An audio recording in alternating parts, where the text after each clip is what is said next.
तो दोस्तों, अद्भुत कहानी संग्रह में आपका स्वागत है। आज की हमारी कहानी है संकल्प। अरे मिस्टर नरेश, आप यहाँ? आप भी क्या शॉपिंग करने के लिए आए हैं? नरेश जी को देखकर प्रवीण जी एकदम चहकते हुए बोले। नहीं प्रवीण जी, मैं इस स्टोर में लिखा पढ़ी का और समय पड़ने पर और भी कुछ काम देख लेता हूँ। नरेश जी बिना किसी झिझक के बोले। क्या? लेकिन आपको रिटायरमेंट के बाद क्या काम करने की ज़रूरत? आपका तो बेटा बहू दोनों ही इंजीनियर है ना? प्रवीण जी अपनी जिज्ञासा न रोक पाए। प्रवीण जी, बेटा बहू तो इंजीनियर हैं, लेकिन मैं अपनी खुददारी नहीं छोड़ना चाहता और मैं ये भी बिल्कुल नहीं चाहता कि मुझे और मेरी पत्नी को बुढ़ापे में किसी के आगे हाथ फैलाना पड़े, फिर चाहे वो अपनी औलाद ही क्यों ना हो।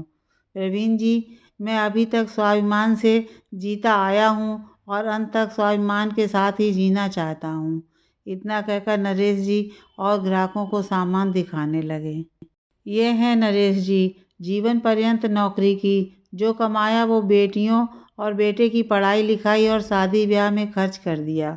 दोनों बेटियां अपनी ससुराल में खुश हैं और बेटा बहू साथ में ही रहते। उनकी नौकरी में पेंशन तो थी नहीं। सोचा था कि बेटे को तो पढ़ा लिखा कर इंजीनियर बना ही दिया है, तो क्या ज़रूरत चिंता करने की। लेकिन रिटायरमेंट के थोड़े दिनों बाद ही बहू के साथ साथ बेटे की भी नज़रें बदलने लगीं। वो लोग प्रत्यक्ष रूप से तो किसी खर्चे के लिए मना नहीं करते, लेकिन गाहे बगाहे कटाक्ष जरूर मार देते। मम्मी, अब दीदी लोगों की शादी के बहुत दिन व्यतीत हो गए। क्या ज़रूरी है कि जब वो लोग घर आएँ तो उनको उपहार और शगुन देकर ही विदा किया जाए? सुमित्रा अगर बेटियों को कुछ देना चाहती तो कुंदन और जूही सुमित्रा के हाथों पर रोक लगा देते, जबकि दोनों बेटियां जब भी मायके आती तो छोटे भाई भाभी के लिए खूब उपहार लाती। सुमित्रा जी अगर अपने लिए साड़ी, कपड़ा या फिर श्रृंगार का कुछ सामान खरीदना चाहती तो जूही तुरंत टोक देती। अब आपको कौन फैशन दिखाना है जो आप हर समय सामान की मांग करती रहती हैं?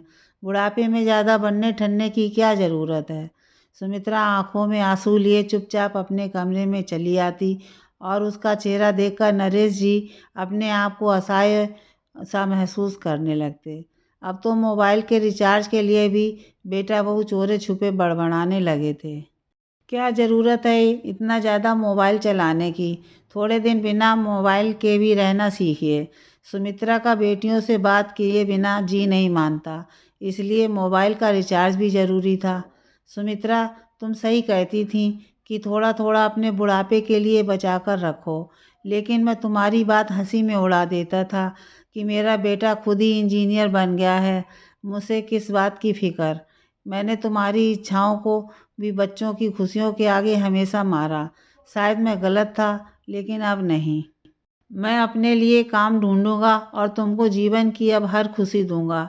रिटायर हो गया तो क्या, मेरी बाजुओं में अभी इतनी ताकत है कि तुम्हारा और अपना बोझ उठा सकता हूँ।